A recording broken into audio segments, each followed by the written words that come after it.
panel, and we're really excited that all you guys joined us. Let's introduce the panel. Yes. Okay, so starting with Danny at the end. Our first panelist, she's a disability access manager for Ventura County. She has more than 20 years of experience in disability access. Let's take the 0 off of that 20. Oh, no, it really is. I will just. Disability access, community education, emergency preparedness, and inclusive program design. She is also a Cal State Channel Islands alumni and honored by the university in 2025 for her honorary doctorate.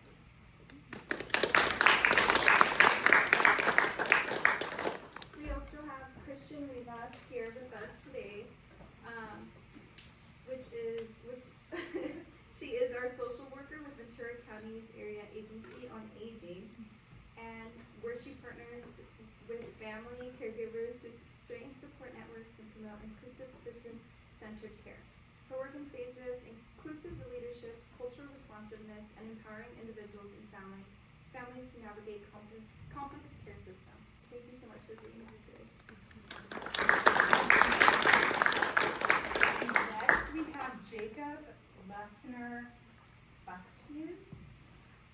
He is a disability rights advocate from Santa Barbara. He is also producer at KPFA's Pushing Limits, which is one of the only disability-themed radio shows in the U.S. He started the Disability Underground, which is a weekly conversation group on Zoom. And Jacob was a systems change coordinator at Access Central Coast from 2013 to 2026. Let's welcome Jacob. Let's also welcome Vanessa King.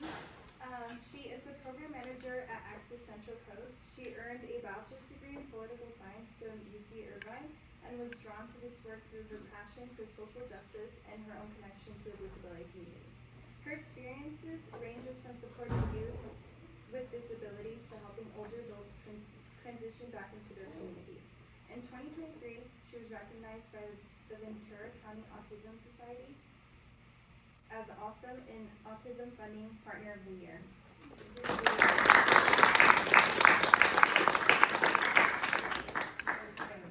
And you guys, I know a lot of you are getting extra credit for your classes to be part of this. So we'll hand out these QR codes to everybody at the end. And the plates are not here yet. So guess we won't be having pizza. April Fools. Are we starting off with the questions? I thought we were having pizza.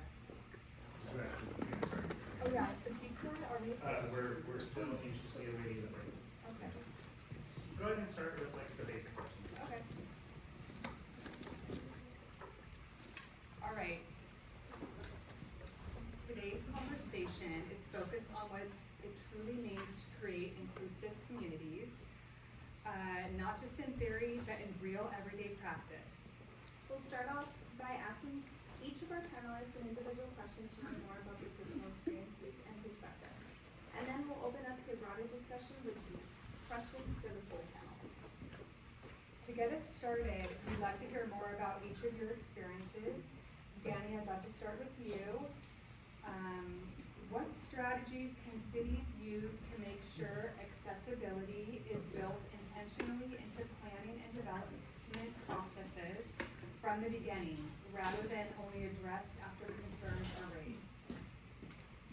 Well, I think that that's a really good question. So I represent the County of Ventura, and if we're talking about physical accessibility, that's a lot of buildings. We have about 300 facilities that we need to keep track of physical accessibility at.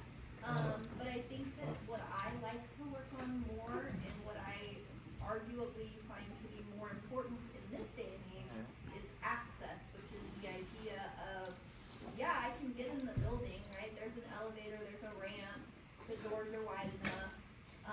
But am I actually being heard and being received in the same way that people without disabilities are? I actually use an example that happened to Jacob many years ago. I hope you don't mind, I use this all the time. But Jacob, very highly educated individual, very impressive resume that you just heard, and he went to a city council meeting, and a bunch of disability organizations were providing updates on work that they were doing in the community. And he was like, you know, fifth, sixth, whatever, to provide the public comment. And only after Jacob gave the update of the work he was doing, everybody in the room clapped. Now, is that true access when we think of treating everybody equally?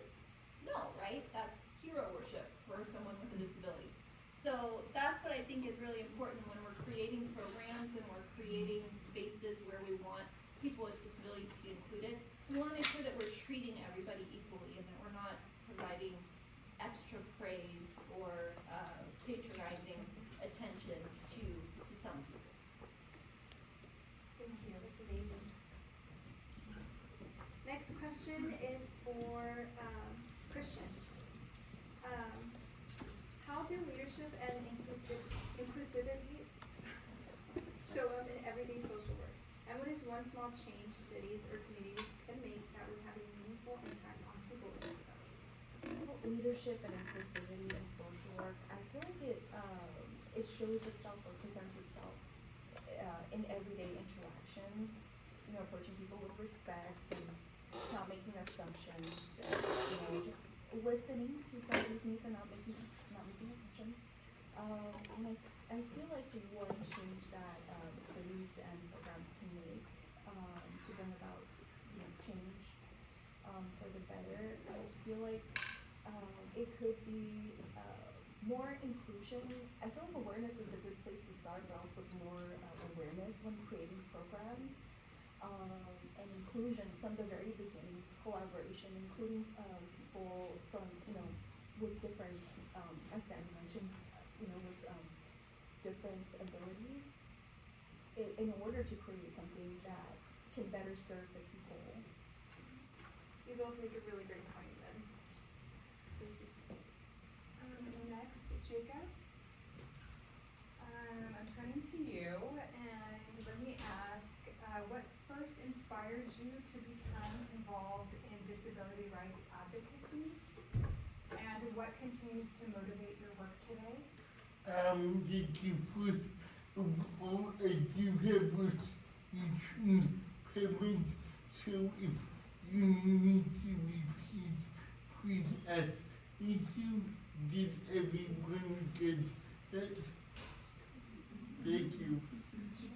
What first inspired me was my mom laying the groundwork for equal access for me in my education, and she was with father, and we suggested social justice should must include people with disabilities, and there was a passion for a whole life, and what still inspires me today is there are so many areas of disabilities that we don't know about, because no one talks about them.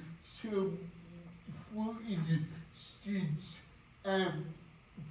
people don't often talk about how it is going to the doctor as a disabled person, and why so many people with disabilities think that going to the doctor is their worst nightmare, and I want to get those stories out, not only to each other, but also in the public.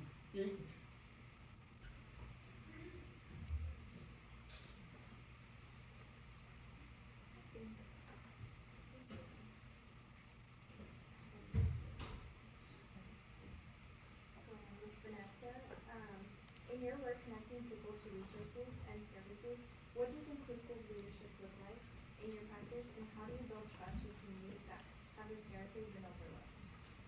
Yeah, so I went to school for political science and I had a focus in social justice. And in that focus, there was a lot of talk about race, gender, socioeconomics, but never once did disability come up, which was really surprising considering, the disability movement happened alongside the Black Panthers and things like that. And it wasn't until I came into this role that disability, education, community, justice ever was a topic. And what I've learned in this time is that intersectionality is at the forefront of disability justice. And intersectionality, for those who may not know, is a framework that brings into perspective all parts of an individual, so it's person-centered. Person-centered means taking into account things like culture, race, socioeconomic class, gender, all of those things that give a unique experience to an individual. And so for those communities that have been overlooked, it often goes hand in hand with those minority communities that are facing the same thing, but have a layer of disability with an identity. So in order to form trust in those communities and build those relationships, we have to embody the with, not for model, where we're working with people with disabilities, not for them, because they should have a seat at the table, right? And so we're moving away from what's called a medical model. Does anyone know what that is, the medical model and social model? It's okay, because I didn't either, so I'll let you guys know. So the medical model looks at people with disabilities as the problem, that the world around them should not have to move for them. And the social model looks at the world around and sees the inequitable systems, practices, procedures, all of that, and shows that we need to make a real change. And so in order to do so, like I said, it's important to let those individuals have a voice at the table, talk with them, not for them. And yeah. Is there anything you would suggest, like, to the audience and how they could get more involved with disability? And I personally was not aware of the lack of awareness that we have when it comes to disability access and awareness. Yeah, and I'll actually probably call upon Jacob, Danny, and also you as well, because Disability World is very small here in Ventura County, but there's lots of opportunities, right? So there's the offices here on campus that you can talk to. There's clubs sometimes, I'm unsure about this campus particularly, but those are also available at a lot of campuses. And independent living centers where I work, so that's somewhere that you can also check in for events. We have a lot of different ones. Jacob used to put on a lot of different events. One was called Rapid Response Committee, which was clients and staff members who would speak to legislators and do a lot of advocacy in different areas. We actually will be participating in the, is it third this year? It's the third Government and Disability Summit in Ventura County that Danny actually started, and that's another way that we are getting the county involved. And if you want to speak more on what that's Yeah, so the County of Ventura hosted the first ever in California, it's called the California Government and Disability Summit. And it's really an opportunity for like disability organizations and people like yourself that might want to get more involved in the disability community to actually be in the same room with people representing government, because these two sectors really kind of work in parallel often, and we are very often not in the same room. So government says, we know what we're doing, let's make these programs that are going to help people with disabilities, but there's not a disabled person in the room when they're creating the program, right? So the summit's an opportunity for us disabled folks to be like, yeah, that's a great idea, but did you think about this? Or, we were thinking about this, how can we make that work in government? So it's at the Crown Plaza in Ventura. It's very well catered, yummy food. September 1st through the 3rd, and Channel Islands is a partner, so if you'd like to come, please reach out to me. So we're gonna take our unplanned intermission now, for all of you. We're gonna start, we're gonna ask all panel questions, if so anyone wants to answer. Okay, here we go. So can any of you share an example of a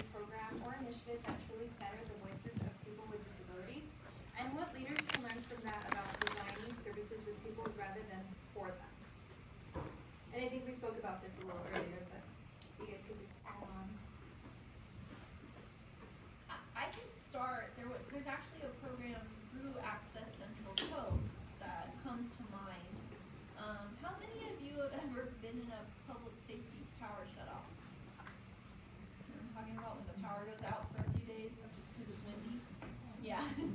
So have any of you ever thought about how that might affect someone like me who needs power to literally charge her legs? No, right? Because none of you have that experience. But this program that came to mind when I read this question was something that when I was at Access Central Coast we started, and they really just made amazing.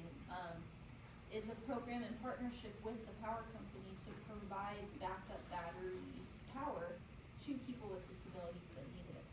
So, you know, you have people that rely on breathing machines to be able to breathe. You have people who have refrigerated medication, power wheelchairs, hospital beds, CPAPs. I mean, there's a huge number of medical devices that require power that people need to literally live that are getting shut off because it's windy and hot. So, I think I'm being clear how I feel about this.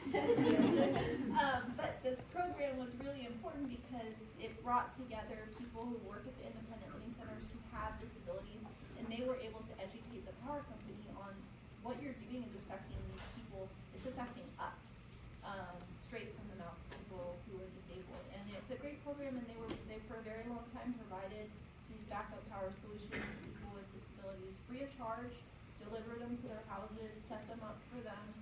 It was great when we got cut last year, but it was a great program for a while, and we're hoping that we can get it going again. But I think that's a real example of like an out of the box thought, right? That's not two organizations that typically would work together. Second question for any of the panelists. From your experience working directly with people in the community, what are some common barriers people with disabilities face that others may not notice? And how can leaders better address them?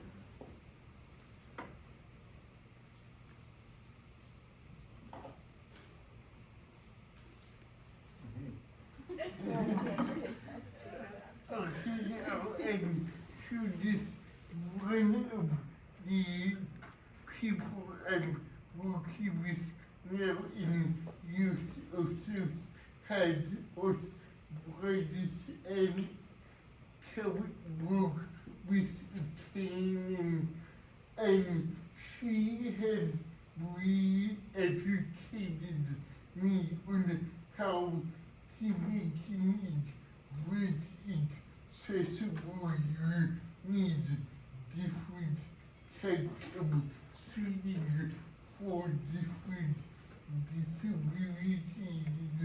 She is really phenomenal about pointing out how she can feel comfortable at different community events she goes to because they don't have a variety of seating options for her. Sometimes she has to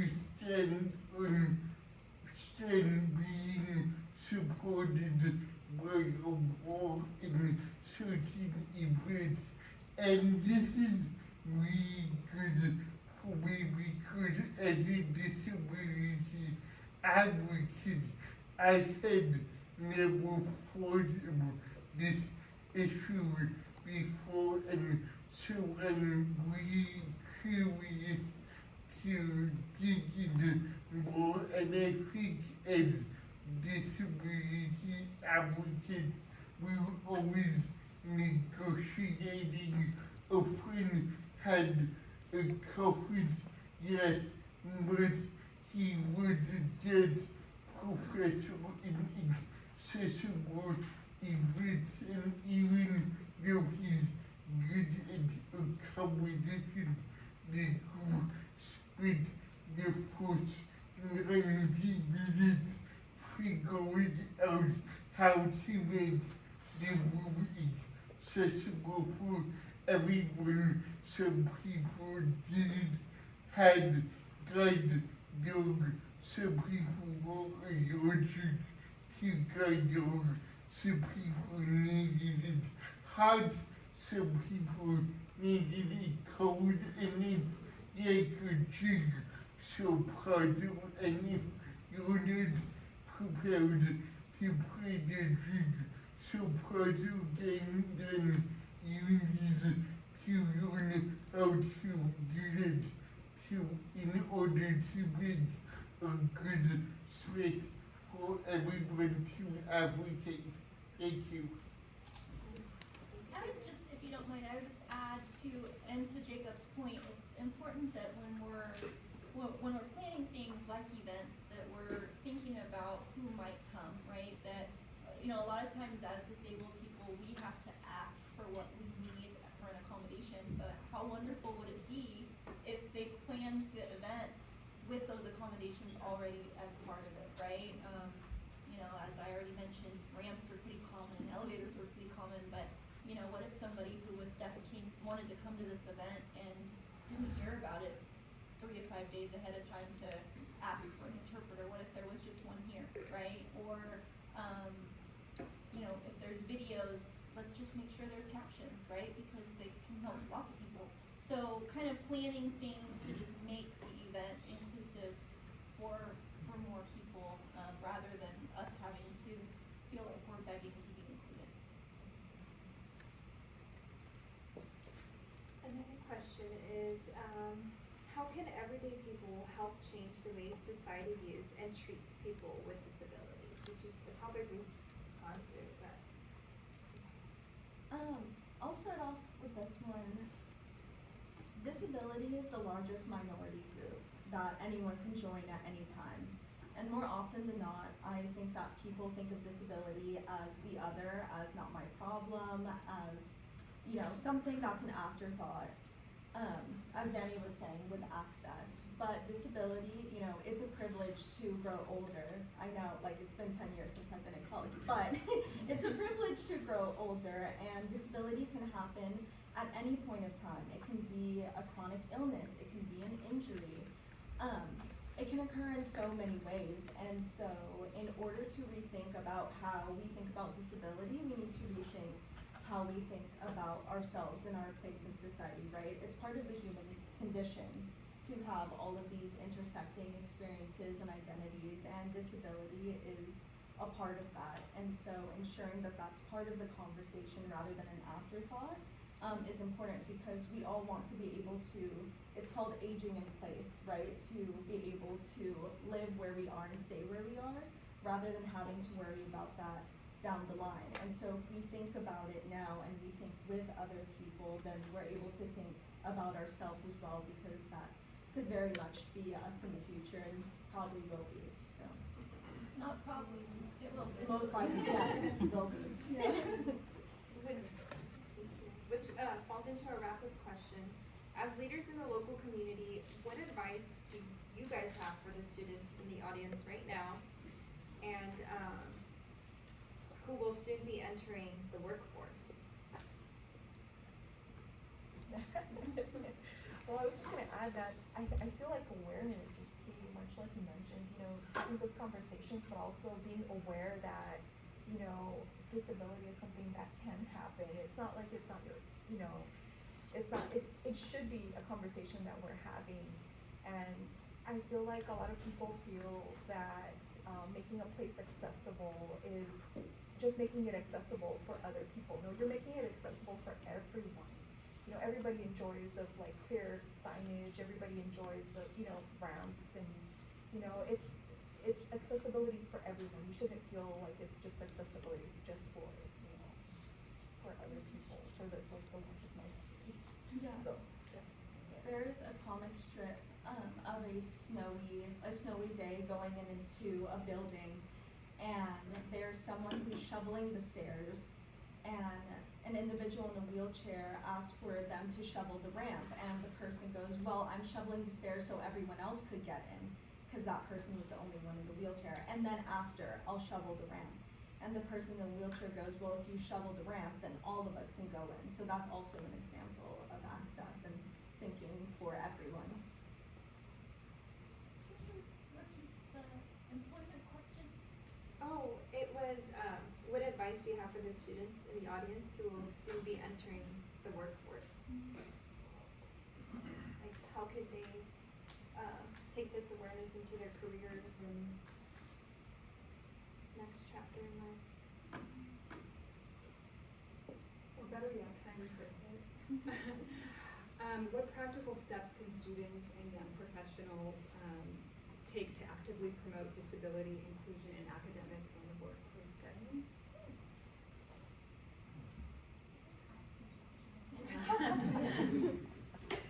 Well, again, with the awareness and having the conversation, definitely call something out. If you notice that there's, lack of accessibility somewhere, point it out, have the conversation. Don't think, okay, it's gonna be someone else's problem.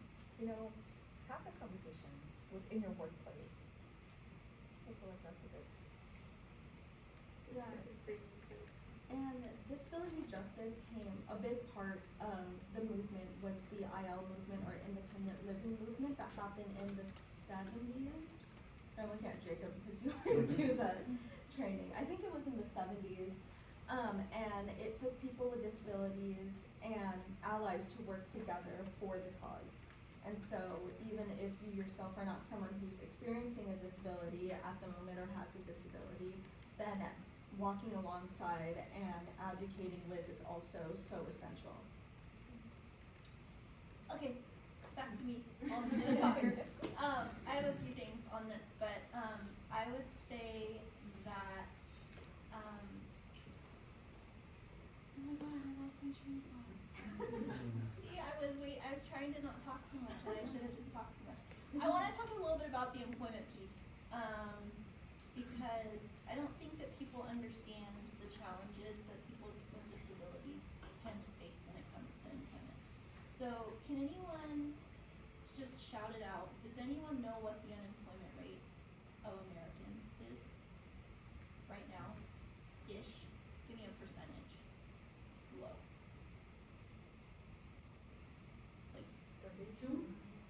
It's like 4 or 5%, right? So that means that 4 or 5% of Americans are unemployed. Okay? Now, who can tell me what they think the unemployment rate for people with disabilities in America is? Say it louder. I'm hearing you guys. It's been between 68 and 75% for the last 45 years. So think about that disparity, right? We've got 4 or 5% as opposed to say 70. Let's be nice and say 70%. So why are so many people with disabilities unemployed? Is it because we don't want to work? No. Is it because employers don't want to hire us?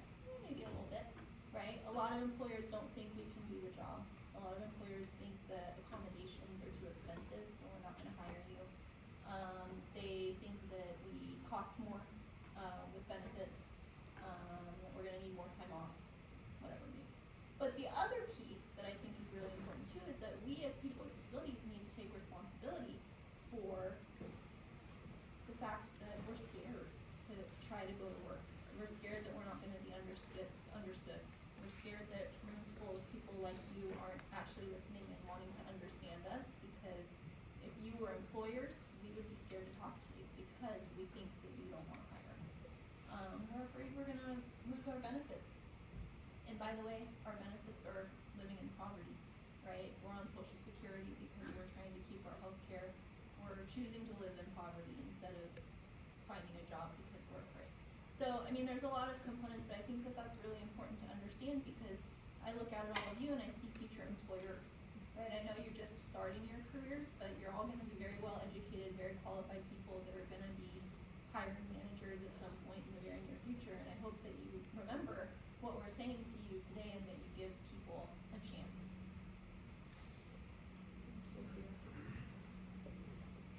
Thank you. I just wanted to thank you guys for all your insight and your time and for what you do for the communities to make them more inclusive. And thank you for the audience for being here, not just for the extra credit, but for the pizza too. And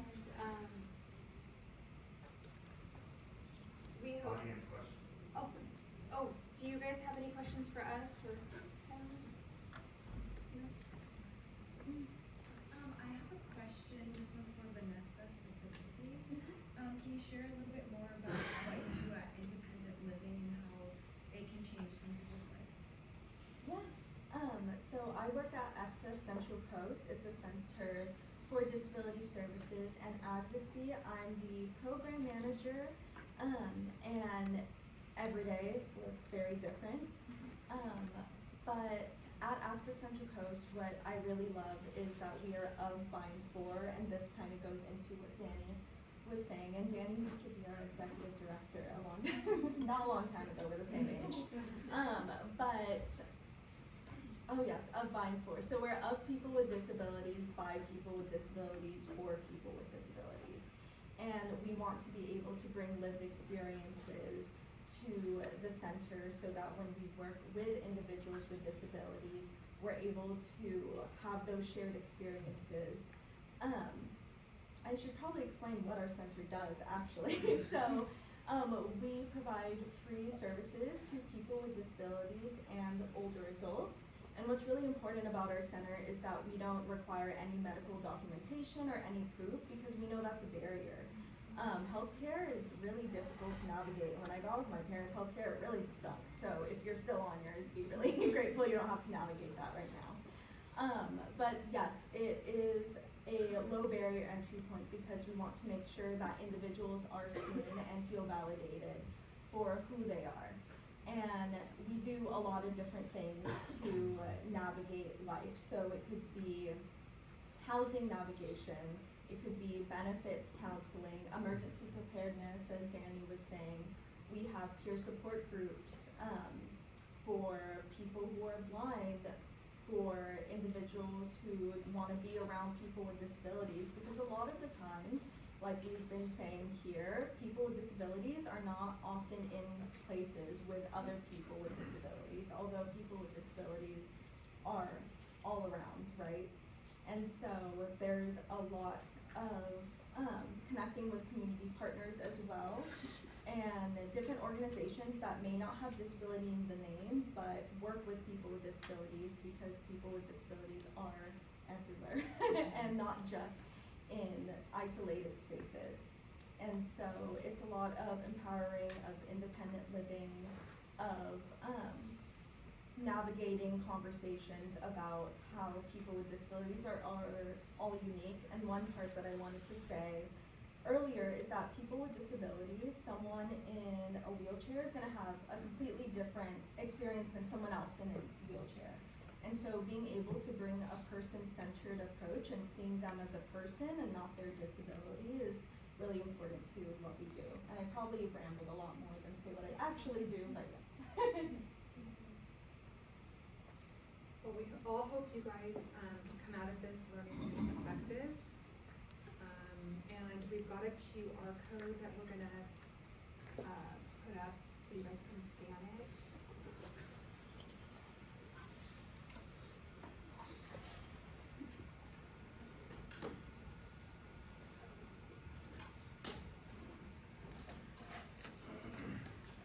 And then another opportunity we actually have is that we have a quick little activity for everyone. We have these little cards that you're able to put your name, something about yourself, just as a social activity. I know it can sometimes be hard in the health science major to find friends, to find different connections, and then we have these amazing panelists here.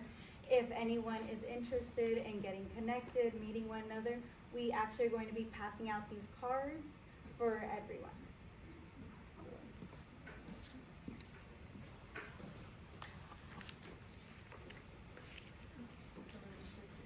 I wanted to also share of another local initiative here in not here in Oxnard, but in Oxnard, Open Door Studio, which is a gallery that opened in 2021. I'm not sure if anybody here knows about Open Door Studio. Pretty exciting. It was created, because during the pandemic to kind of address social isolation. But it's a great initiative because it was like we've been speaking, it was created by the people for the people. of all abilities, and the purpose was to create a more inclusive art gallery for artists of all abilities to be represented in the art scene here locally.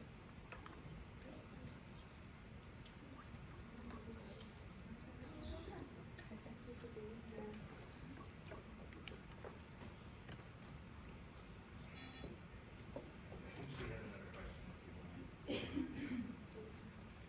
Yeah, sorry, I just do have another question just to keep the conversation going.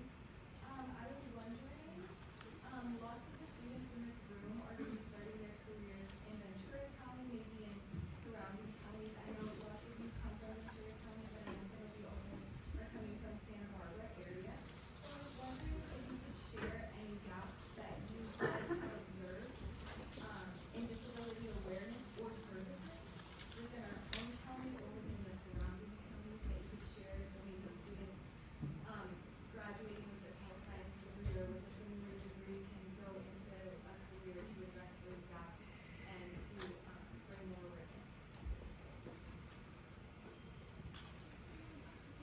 Yes, Santa Barbara County, I was actually at a meeting today, and they don't have any accessible tech and if so the only accessible transportation we have is emergency transportation, so they can run anywhere from a couple hundred bucks for just a 10-mile ride.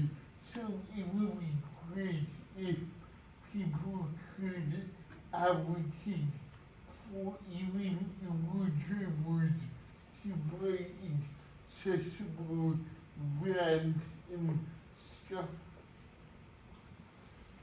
Yeah, I'd say accessible transportation's probably a gap in Santa Barbara and Ventura counties. There's no accessible Ubers or cabs in Ventura County either. And our transportation system is really segmented in Ventura County. There's 10 providers. So if I lived in Simi and worked in Ventura and couldn't drive, I couldn't get to work at 8 or 9 because it would take me like 3 hours and 3 buses.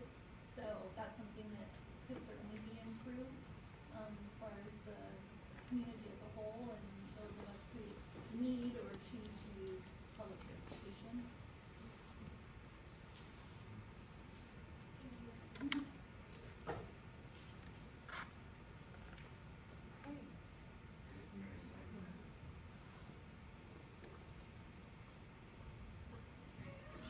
We're on like I can go ahead and ask one. So the networking activity will actually be passed out by Quinn. It's essentially going to be a little card. The idea in mind was that we were creating business cards. So you can write your name, you can write your school email, you can write your phone number, and we just wanted this to be an opportunity for all of us to connect and be able to share what we're interested in. That way we can make connections. I know a lot of people in this room are actually going to be graduating this May. If you're not graduating this May, maybe you're graduating sometime in the next 4 years. And so this is kind of just an opportunity to connect with people, to say hi to people that maybe you've had classes with, and figure out what shared interests you have. So that way moving forward, you have peers that you already know in your classes that can either help you while you're here in school or as you're growing your career after graduation. So before you start on that, first please let's give our panelists a round of applause.